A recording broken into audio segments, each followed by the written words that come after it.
Bonjour à tous. Oh, louons Dieu. Nous devons louer notre Dieu. Nous devons louer notre Père éternel.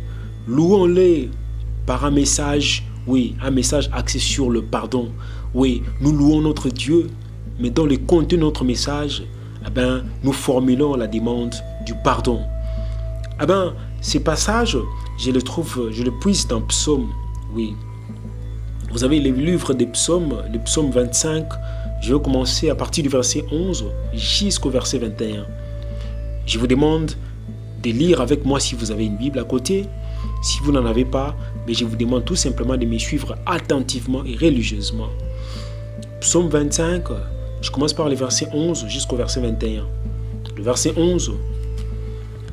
À cause de ton nom, ô Jéhovah, tu dois pardonner ma faute, car elle est considérable. Ici, en fait, il s'agit du chant des psalmistes David. Il est en train de louer l'Éternel. En fait, quand j'ai lu, vous avez comme l'impression que c'est un texte simple. En fait, il s'agit d'un chant. Il est en train de chanter pour l'Éternel. Il est en train de louer l'Éternel par son chant.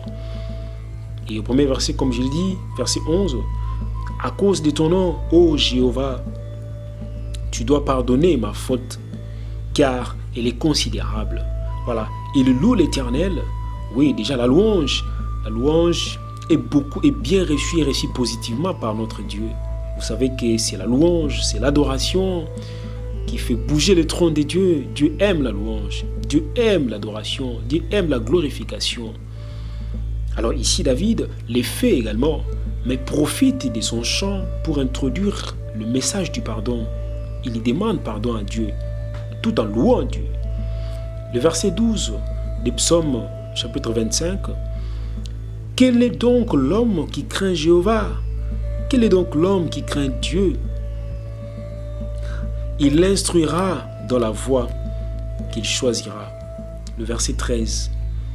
Son âme logera dans les biens et sa descendance prendra possession de la terre.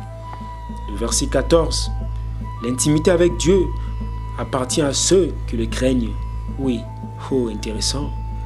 Son alliance aussi pour la leur faire connaître. J'y reprends le verset 14. L'intimité avec Dieu appartient à ceux qui le craignent. Son alliance aussi pour la leur faire connaître. Le verset 15. Mes yeux sont constamment tournés vers Dieu, sont constamment tournés vers Jéhovah, car c'est lui qui fait sortir mes pieds du filet. Tourne-toi vers moi et témoigne de la faveur à mon égard, car je suis solitaire et affligé. Ça, c'est le verset 16 du psaume 25. Le verset 17. Les détresses de mon cœur se sont multipliées, de mes angoisses. Oh, fais-moi sortir. Le verset 18. Vois mon affliction et mon malheur et pardonne tous mes péchés. Oui, David demande à Dieu de pardonner à tous ses péchés. C'est tout ce qu'il demande à Dieu. Mais pour ce faire, il passe par ces chants de louange, par ces chants d'adoration. Il formule un message de pardon. Je continue le verset 19. Vois comme ils sont devenus nombreux, mes ennemis. Oui, ils me haïssent d'une haine violente. Le verset 20. Garde mon âme et délivre-moi, que je ne sois pas honteux, car je me suis réfugié en toi. Le verset 21.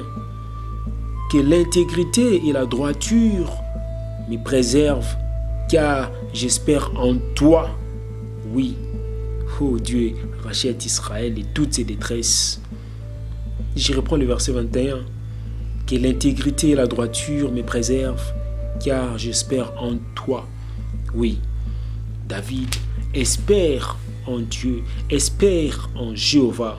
Il est convaincu que via ces chants de louange, via ces chants d'adoration, il recevra le pardon des dieux. Il recevra, oui, il sera bénéficiaire de son pardon au regard de tous les péchés qu'il a commis, au regard de toutes les transgressions qu'il a posées devant la face de Dieu. Et voilà, louons Dieu, profitons de ces louanges pour glisser un message de demande de pardon à Dieu. parce qu'il est prêt à nous pardonner, quels que soient les niveaux, quels que soient les contextes, quelle que soit la nature de ces péchés. Voilà ce que j'avais à partager aujourd'hui. À la prochaine et merci.